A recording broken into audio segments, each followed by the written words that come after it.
Do livro Caminho, Verdade e Vida, de Chico Xavier, pelo Espírito Emmanuel.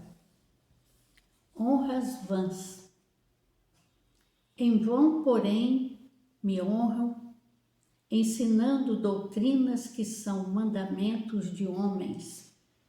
Jesus está em Marcos, capítulo 7, versículo 7.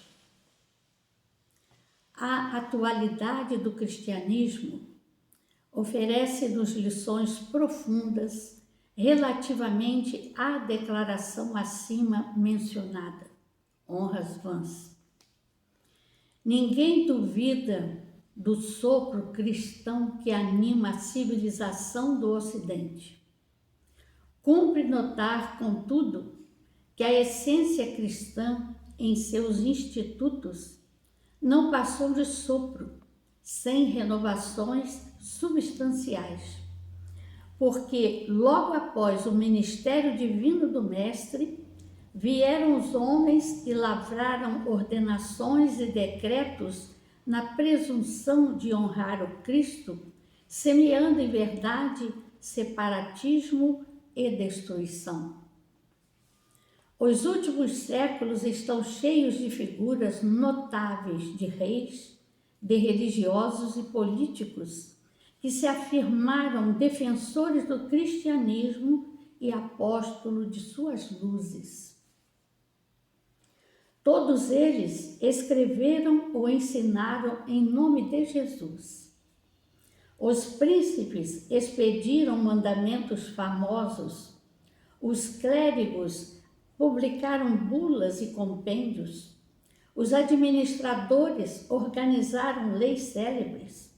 No entanto, em vão procuraram honrar o Salvador, ensinando doutrinas que são caprichos humanos, porquanto o mundo de agora ainda é campo de batalha das ideias, qual no tempo em que o Cristo veio pessoalmente a nós. Apenas com a diferença de que o farisaísmo, o templo, o sinédrio, o pretório e a corte de César possuem hoje outros nomes.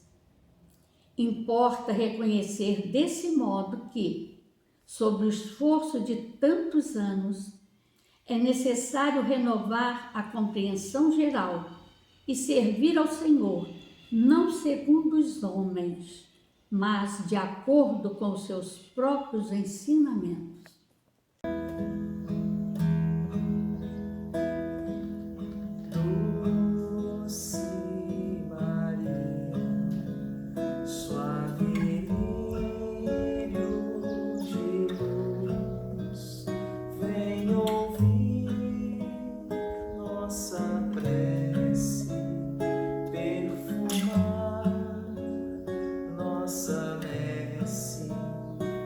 Doce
Olá, pessoal. Boa noite a todos. Que alegria poder estar aqui mais uma vez. Desta forma, né? Online, mas graças a Deus que nós temos esses recursos que a tecnologia pode nos ajudar, porque é a maneira que a gente tem de estar junto de alguma forma, né? De interagir e poder compartilhar os ensinamentos do Cristo, para que a gente possa manter essa chama da fé no coração viva, acesa, para que a gente possa continuar nesse caminho, aonde por muitas das vezes os desafios irão aparecer e nós temos que estar fortalecidos para vencer esses obstáculos e com certeza sair mais crescidos, que esse é o objetivo, né, das dificuldades, das dores, é a gente crescer. Então eu agradeço ao convite de estar aqui, tenho certeza que muito breve nós estaremos juntos, né, aí na Casa Espírita, para que a gente possa compartilhar, se abraçar e poder sentir, né, essa interação mais profunda.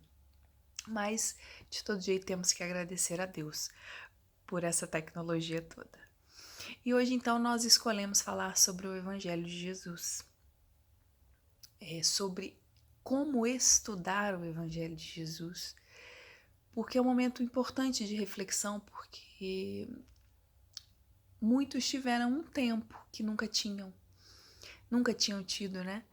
E foi o momento da gente se recolher mais em casa, com a família. E a gente não pode esquecer que nesses momentos a gente precisa sim buscar o Evangelho de Jesus, trazer Jesus para dentro da nossa casa, que isso é tão importante. E com o estudo do Evangelho, a gente traz o Cristo mais próximo da gente e a gente pode se inspirar, né, nos seus ensinamentos para que a gente possa continuar o nosso caminhar.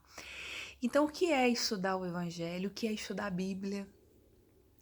Porque a Bíblia é um livro que, se a gente perguntar, a maioria das pessoas tem na sua casa. A maioria das pessoas tem a Bíblia.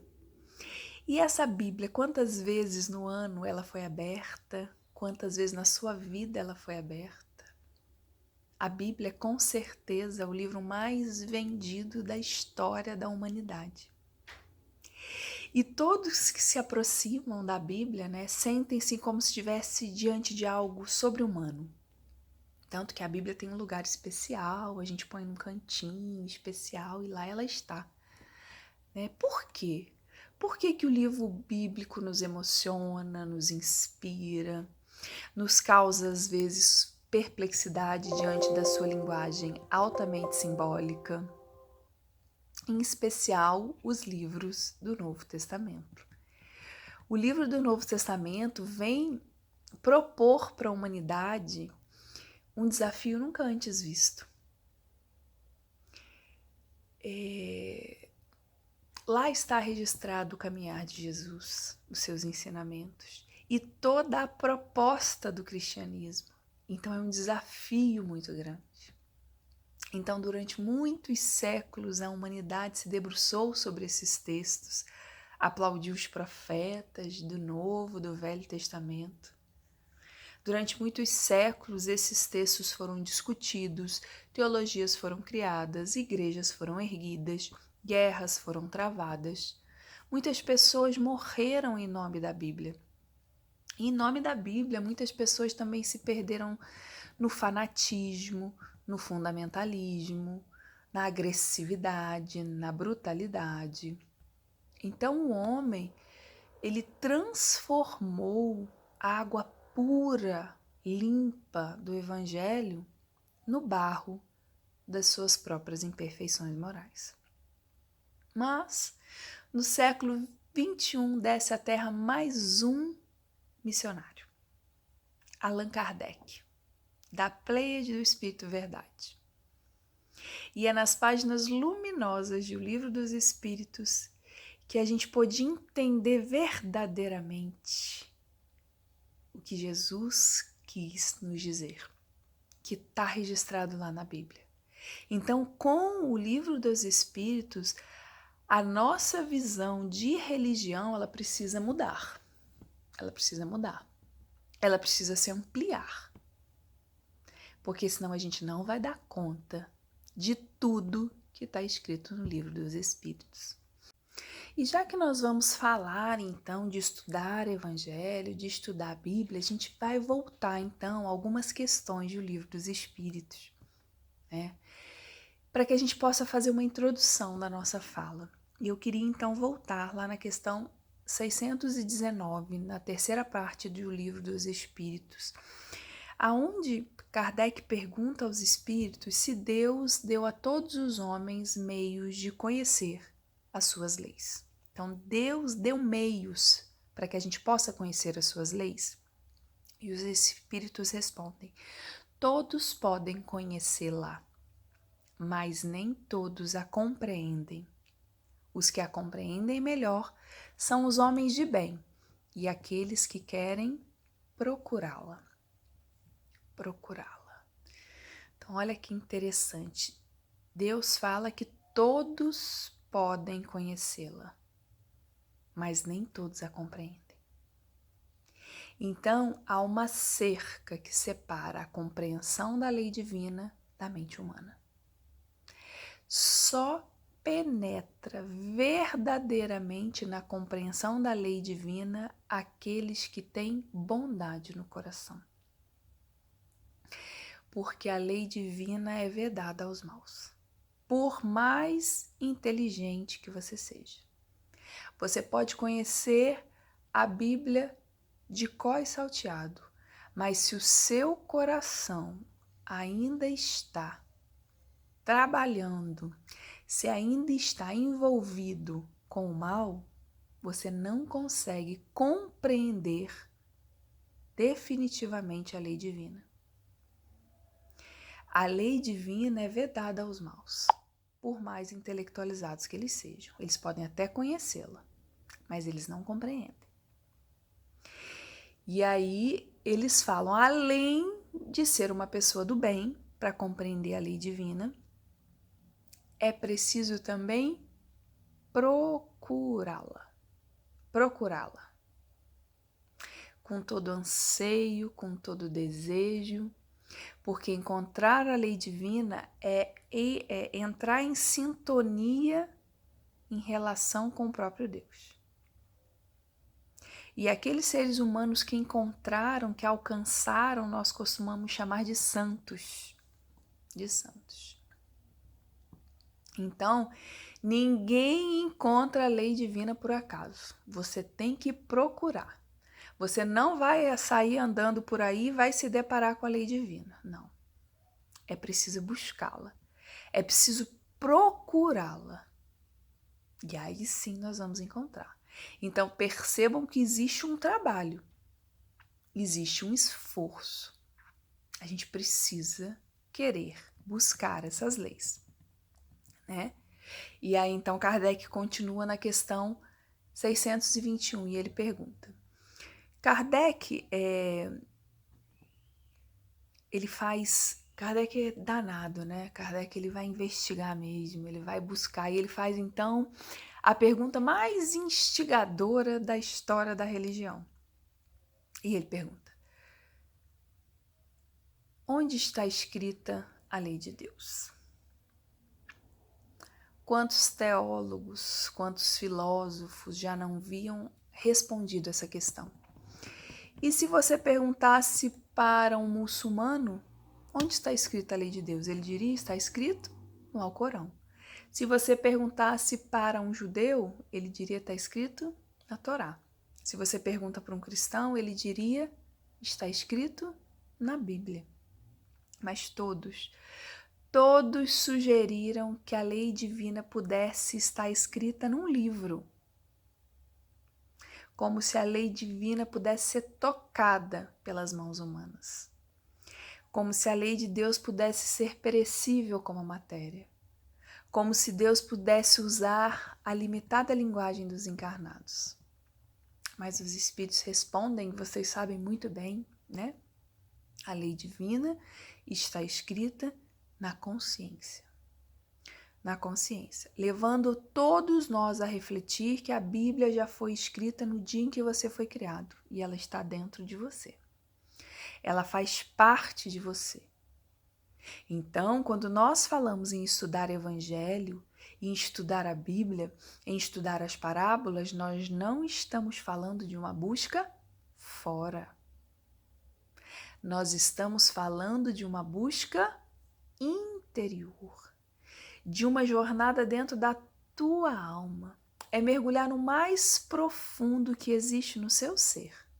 É lidar com a parte mais sagrada que você carrega no seu coração.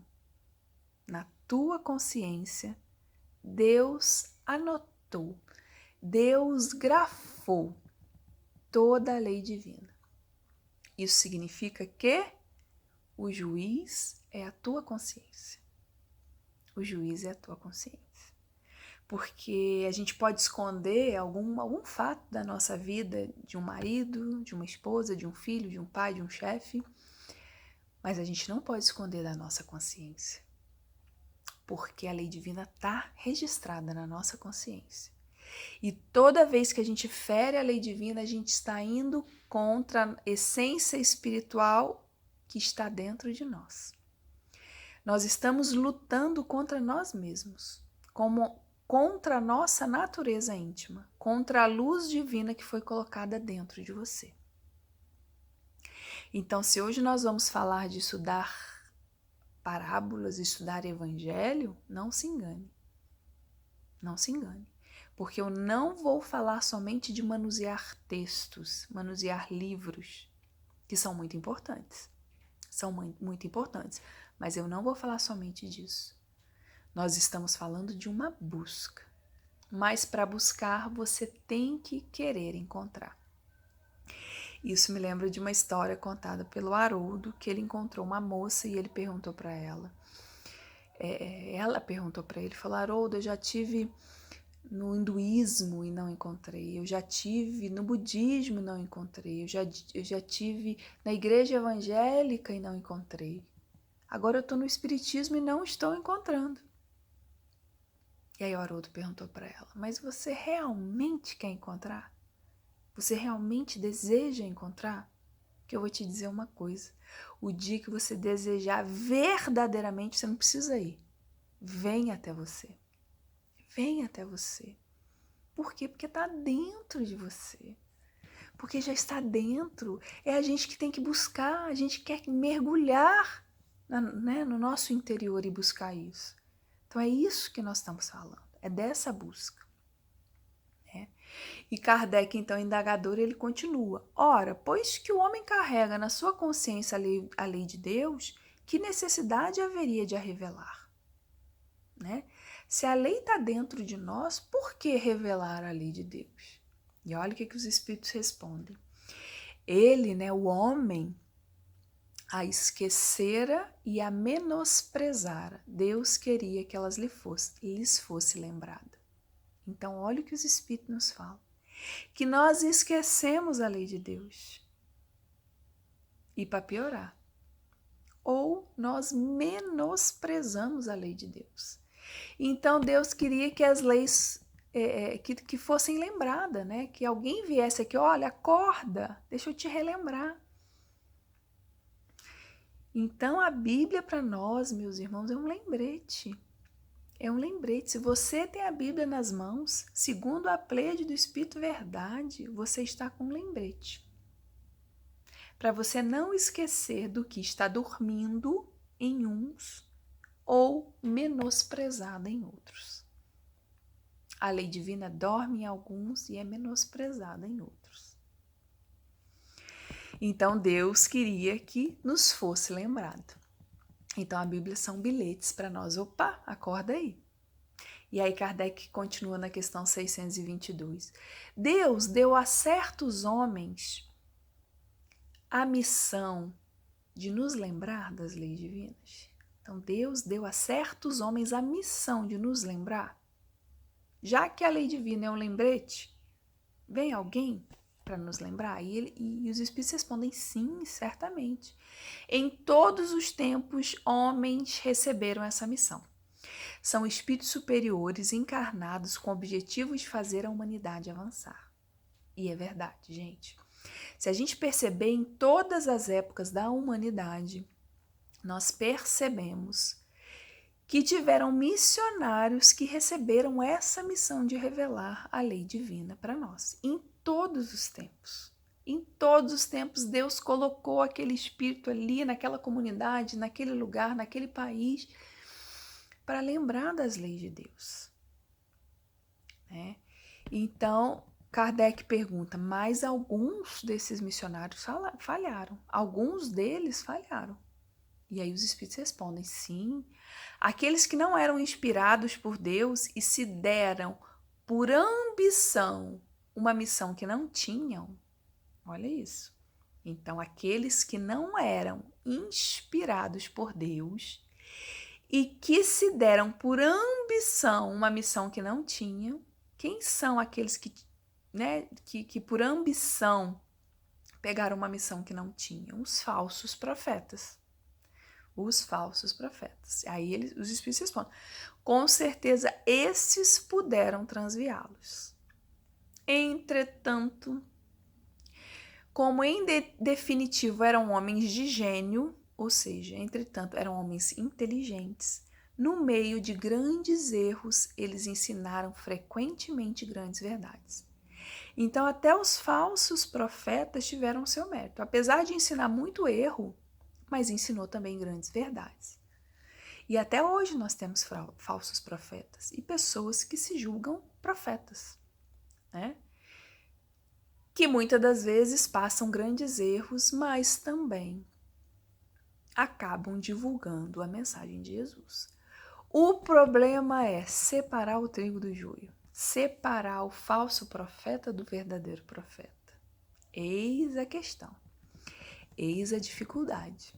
Então, esse é o nosso desafio, porque a gente acaba se deixando levar pela fala, por aquela fala que contagia, por aquela fala bonita. Mas, e aí? Quem está falando?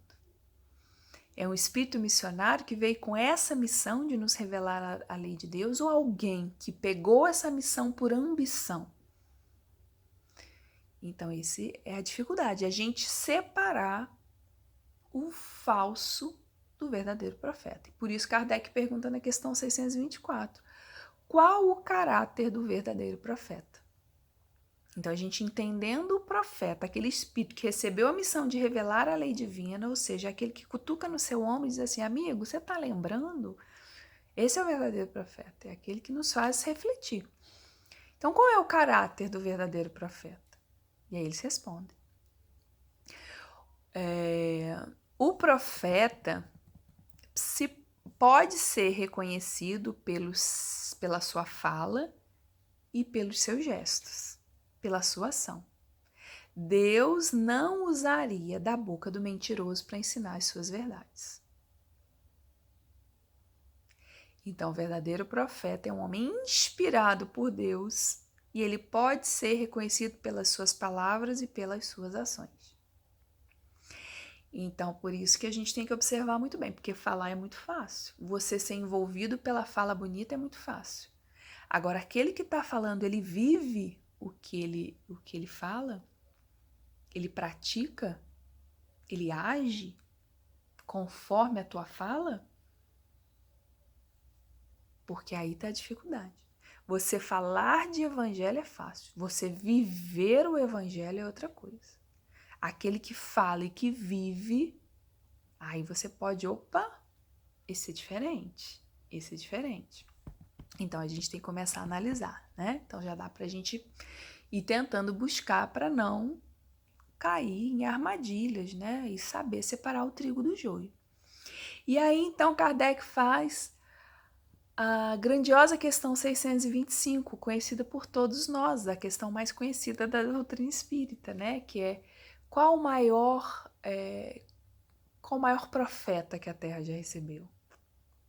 Onde eles perguntam qual o tipo mais perfeito que o homem tem oferecido, que Deus tem oferecido ao homem para lhe servir de guia e modelo. E aí os espíritos respondem Vede Jesus. Vede Jesus. No original tá assim. Alguns livros só está Jesus.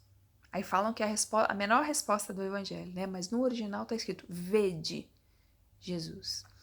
É como se os espíritos dissessem, você precisa realmente olhar para Jesus. Olhar para Jesus. Mas não olhar com o olhar das religiões tradicionais. Não com esse olhar. É preciso encará-lo como guia e modelo. Não enxergar o Cristo como aquele crucificado, né? Que a gente coloca ele numa cruz e toda vez que a gente lembra do Cristo, a gente lembra do seu suplício, do seu martírio.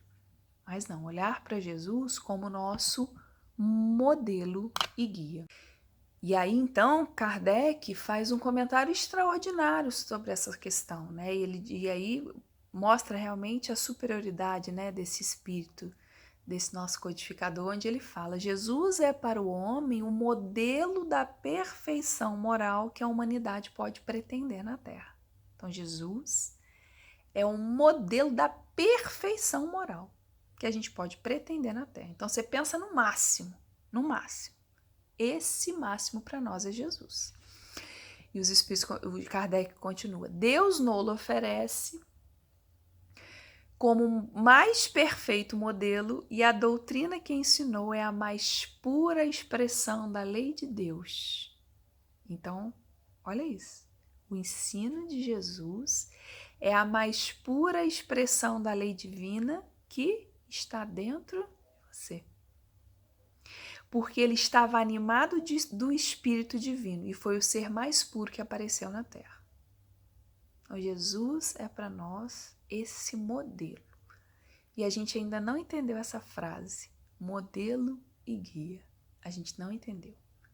Deus nos deu essa perfeição, que é o nosso Mestre Jesus, a perfeição moral, para que a gente possa se mirar, se inspirar, né?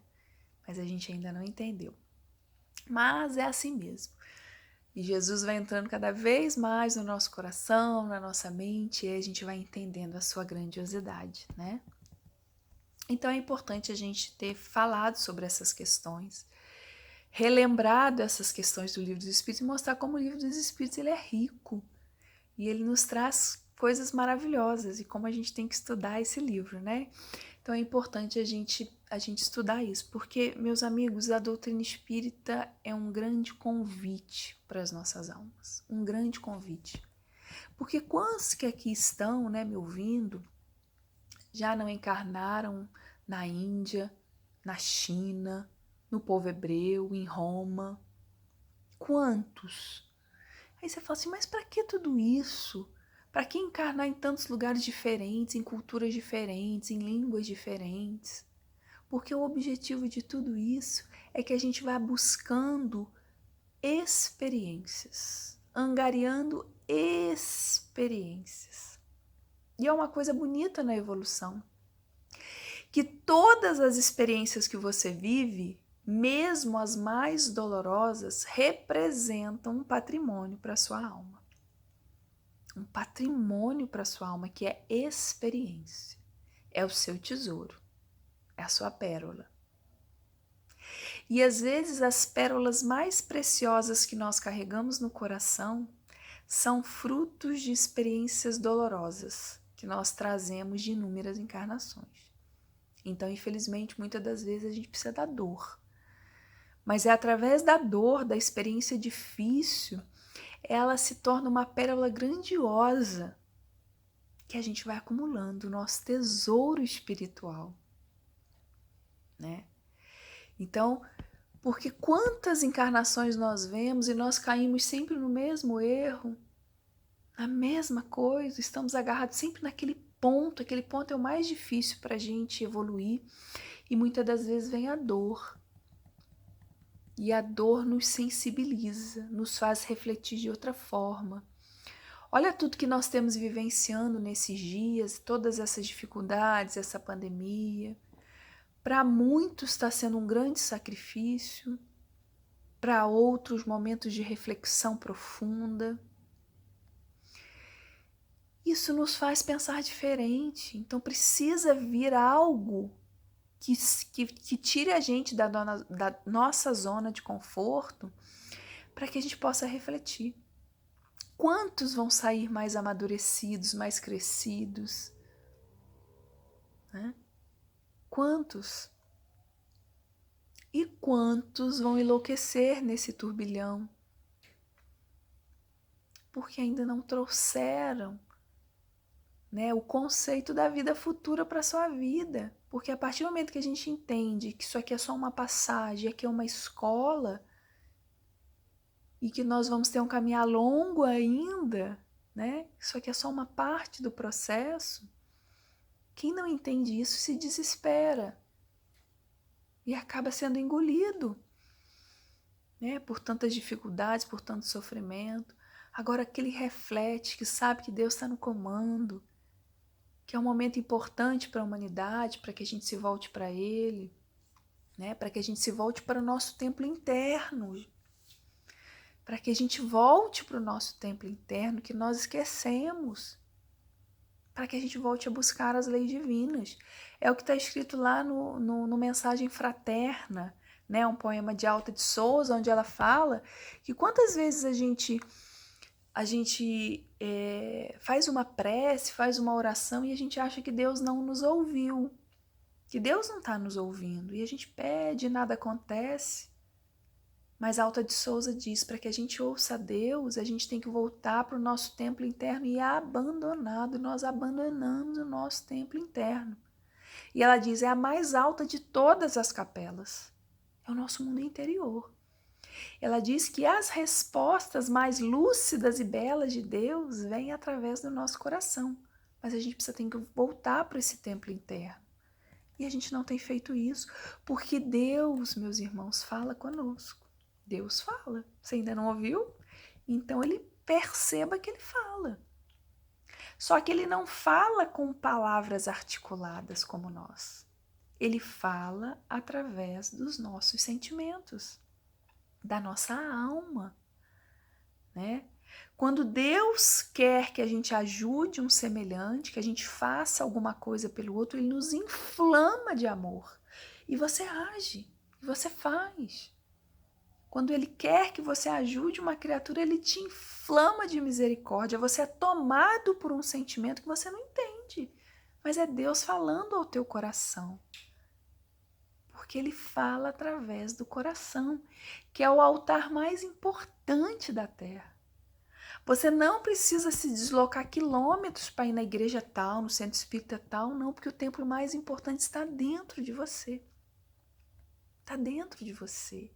E é lá que está registrado as leis divinas, os ensinamentos do Cristo, a essência do ensinamento do Cristo está dentro de nós.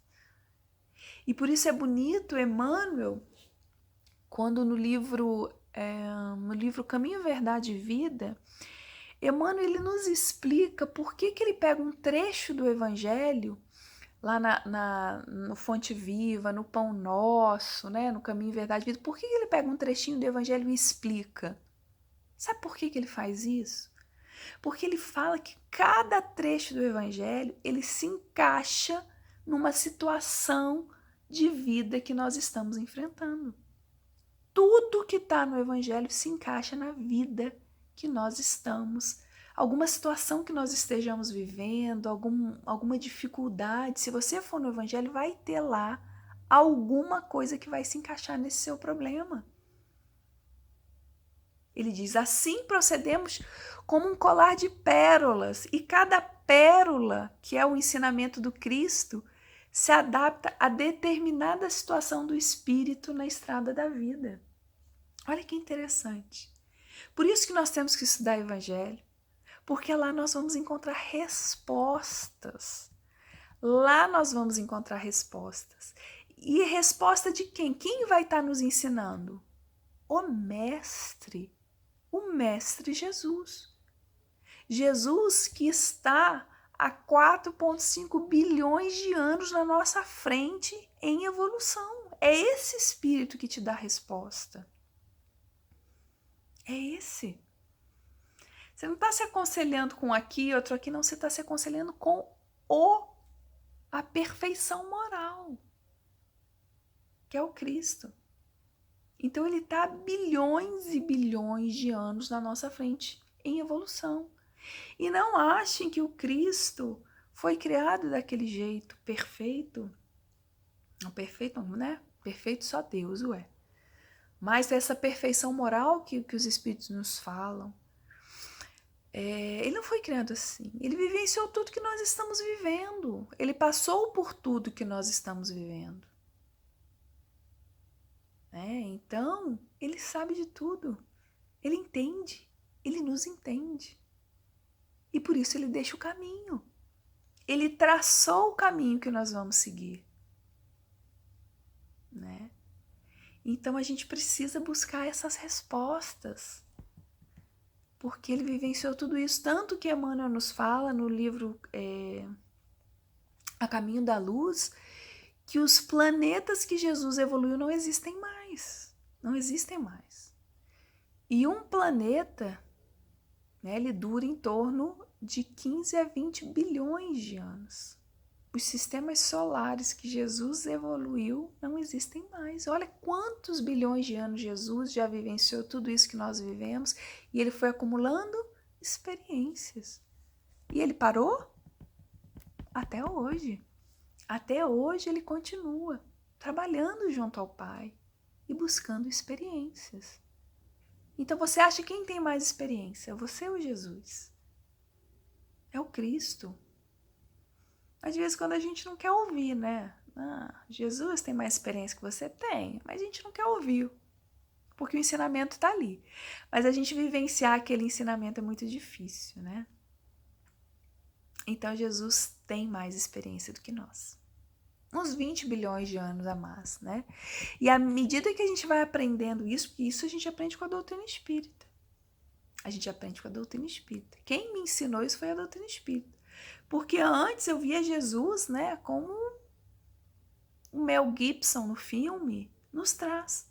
Aquele Jesus crucificado, aquela religião, aquele ritual. Então, a minha visão de Jesus era aquilo. Eu venho de família católica. E quantos não veem Jesus assim, né, como um crucificado? Mas aí quando você conhece a doutrina espírita, é como se ela colocasse um telescópio nas suas mãos e abre a tua visão. E você fica assombrado. E a partir daí, quando você pega um texto do Evangelho para estudar o ensino de Jesus, é como se você tivesse sentado ao lado do seu irmão mais velho, estudar o Evangelho como se você tivesse sentado ao lado de Jesus, que é o seu irmão mais velho, que está há bilhões de anos na sua frente, e você pergunta assim para ele: meu irmão, me fala a sua experiência sobre isso. Eu não estou dando conta, me ajuda. Como que eu passo por isso? Jesus, você que já passou por tudo, não tem problema que você ainda não tenha experimentado. Como que eu vou resolver isso? Mas resolver da melhor maneira. Porque resolver problemas é fácil. O difícil é resolver da melhor maneira. Então isso é experiência. Isso é experiência. Então é isso que Emmanuel nos conta lá no prefácio do Caminho, Verdade e Vida, quando ele fala que tudo do Evangelho vai se encaixar em alguma situação da sua vida. Por isso nós temos que estudar. Porque lá nós vamos encontrar tudo. Mas, como nos dizem os espíritos, lá no início da nossa reflexão, a gente precisa buscar, mergulhar nesse estudo, buscar as pérolas. Porque quando você abre o Novo Testamento, você está buscando? O que você está buscando? Então, quando você vai estudar o Evangelho, você está buscando a Deus e as suas leis divinas? Porque você vai encontrar o que você quiser no Evangelho. Por isso existem várias interpretações. E cada um interpreta de uma forma. Mas quando você tem pureza na sua intenção, quando você é sincero, você está buscando a Deus.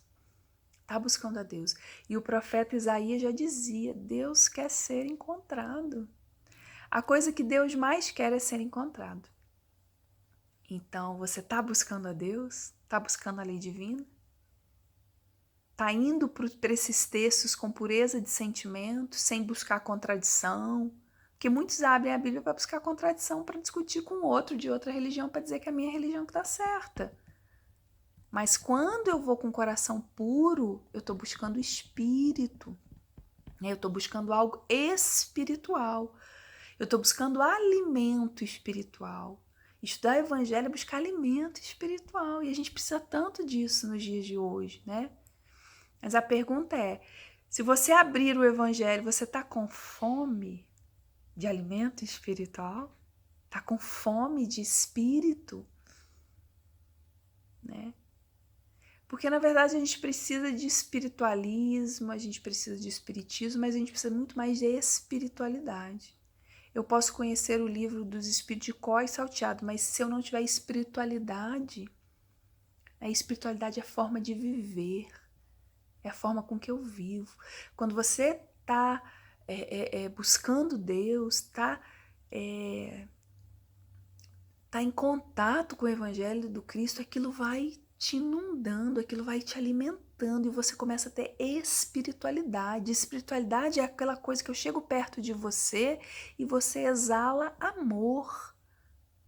Eu chego perto de você e você exala misericórdia, compaixão. Isso é espiritualidade, né? É isso que nós precisamos. E quando a gente abre o evangelho, então, a gente tem que se sentir como uma criancinha da primeira série que vai buscar entendimento, uma conversa ou ensinamento do mestre. E esse mestre, esse título de mestre, quem deu para Jesus?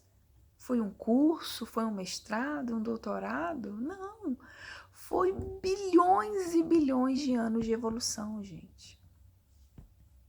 Então a gente tem que entender isso, estar em contato com essas mensagens, com esses ensinamentos.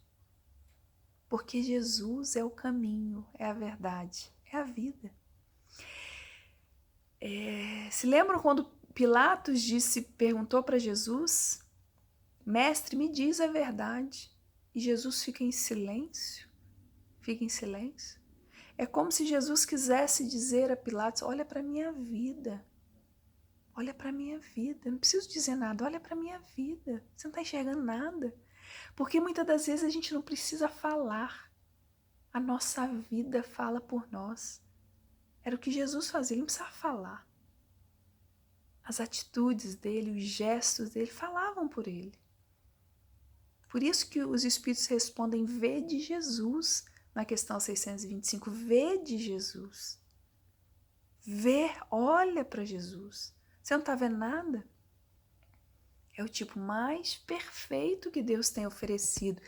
E Deus tem oferecido há mais de 2000 anos. Mas está demorando a gente aceitar a oferta. Esse, então, meus amigos, é o propósito. Esse é o sentido de estudar o Evangelho de Jesus. É sempre o lado espiritual. Porque todos nós queremos ser felizes, né? Todos nós queremos felicidade. Mas aí a gente pergunta assim, mas como que eu posso ser feliz se eu tenho na minha casa uma pessoa doente? Se eu tenho na minha casa uma pessoa que me perturba, que tira a minha paciência? Como? Vai lá no Evangelho, tem resposta lá. Vai lá. Mas como eu posso encontrar a felicidade se o meu chefe é um carrasco? Meu trabalho está insuportável? Como? Vai lá no Evangelho, tem resposta. Não tem? Tem. Vai lá que você vai achar uma mensagem que vai tocar o seu coração e vai te fazer refletir. Isso lembra uma passagem de um livro do André Luiz. Materializa-se em nosso lar Asclépios. Asclépios era o benfeitor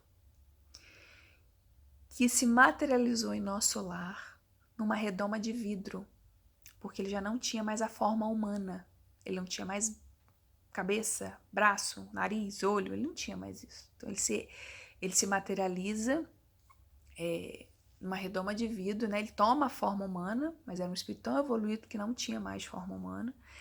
E ele então se reúne em nosso lar para que trabalhadores do plano espiritual pudessem fazer perguntas para ele. E para surpresa de todos, ele veio cheio de pergaminhos na mão. E cada um que fazia uma pergunta, e as perguntas eram muito difíceis, ele abria um pergaminho e lia um trecho do Evangelho. Então os perguntava assim: benfeitor, os encarnados são ingratos, a gente tenta ajudar eles, e eles não fazem nada, eles não reconhecem, o trabalho fica cada vez mais difícil. Aí o Asclépios foi lá então, depois desse comentário do trabalhador, abriu o Evangelho e estava escrito lá uma fala, um trecho das cartas de Paulo, onde Paulo falava assim: em tudo regozijai-vos. Ou seja, em tudo dei graças. Tá difícil, agradece. Agradece, porque é na dificuldade que a gente cresce. Então, sempre no Evangelho vai ter. E cada um que fazia uma pergunta, ele abria um trecho do Evangelho e lia. Ele não dava a resposta mastigada, porque a gente quer tudo receita de bolo, né? Faz assim, faz assado, taranã. Não tem receita de bolo, gente. Ele entregava uma pérola. Ele entregava uma pérola. E aí, então, a pessoa tinha que meditar em cima daquele ensinamento, daquela pérola, e encaixar aquilo na vida dela. Né? Então, é isso que nós temos que fazer. É isso que nós temos que fazer, encaixar os ensinamentos do Cristo na nossa vida, no nosso cotidiano. Isso é estudar Evangelho. É você se espiritualizar. Não é decorar textos. É trazer para a sua vida. Porque Jesus não deixou nada escrito. Nada. Mas a sua vida foi a grande resposta. Né? O exemplo, o ensinamento que ele deixou foi vivido, não foi escrito. Porque tudo o que nós estamos passando ele já viveu. Porque ele foi excluído, ele foi rejeitado, ele foi traído, ele foi humilhado, ele foi espancado, ele foi crucificado. Um espírito perfeito. Se deixou passar por tudo isso. Ele, governador do planeta, naquele momento, deixou-se prender, deixou-se fazer tudo. Ele deixou tudo para nos deixar uma lição, para dizer assim: olha, eu tenho um caminho mais curto para que vocês consigam chegar no mais alto e eu vou te mostrar como é. Mas você pode escolher. Você pode escolher. Por isso temos livre-arbítrio. E apesar de todo o sofrimento que ele passou para nos deixar o caminho, muitas vezes a gente escolhe o caminho contrário. Então, queridos amigos, que possamos trazer Jesus para o nosso coração, trazer os seus ensinamentos para a nossa vida, para o nosso dia a dia, para que a gente possa vencer essas dificuldades, passar os obstáculos mais crescidos, mais evoluídos, que possamos sair desses dias vitoriosos, né? Porque senão outras dores virão. Outras dores virão. A dor precisa bater a nossa porta para a gente crescer. Então aproveitemos tudo, todos os obstáculos. E na hora não sei o que fazer, e na hora do desespero, vai ao Evangelho, recorre ao Cristo, vai lá, ouça os seus ensinamentos, são grandiosos. Até o seu último momento aqui na terra, na cruz ele ensinou. Ele ensinou, mostrando que todos nós somos irmãos. Não tem ninguém melhor do que ninguém. Estamos todos no mesmo barco. Todos no mesmo barco. O único mestre é ele. Nós somos todos iguais. Então que possamos caminhar de mãos dadas, juntos, mas com Cristo no coração. É isso que nós queremos. É isso que precisamos. Então que Jesus nos ampare, que a gente possa buscar mais esses textos, não só o Evangelho, mas tantas obras maravilhosas que a doutrina espírita nos traz, de irmãos tão queridos, que querem muito a nossa evolução. Então que a gente possa estar sempre conectado com coisas boas, livros bons, programas bons, filmes bons, pessoas boas, porque a gente acaba entrando nessa vibração do bem. Isso é importante, vibrar no bem. Porque toda vez que a gente vibra no bem, nós somos igual rádio. Se a gente sintonizar no bem, a gente vai ficar sintonizado no bem. Se a gente sintonizar no mal, com pessoas que só reclamam, com pessoas que estão sempre para baixo, nós vamos nos conectar com esse tipo de pessoas, com esse tipo de espíritos. Mas quando a gente se conecta com o bem através da leitura, da conversa edificante, de um filme, de um programa edificante, a gente se aproxima dos nossos mentores, a gente é mais intuído, a gente está mais fortalecido espiritualmente. E é isso que a gente precisa. Então, que a gente possa fazer do nosso caminhar um caminhar mais feliz, com menos sofrimento. Mas depende das nossas escolhas. E nada melhor do que o Evangelho para nos direcionar. O nosso mestre, o nosso modelo e o nosso guia. Que Deus nos abençoe, nos ampare. E eu espero que muito em breve a gente possa se reencontrar. Um beijo a todos, a Luciana, a Dona Diva, a todos, né, do Centro Espírita de Rio das Flores, que a gente tem muito carinho.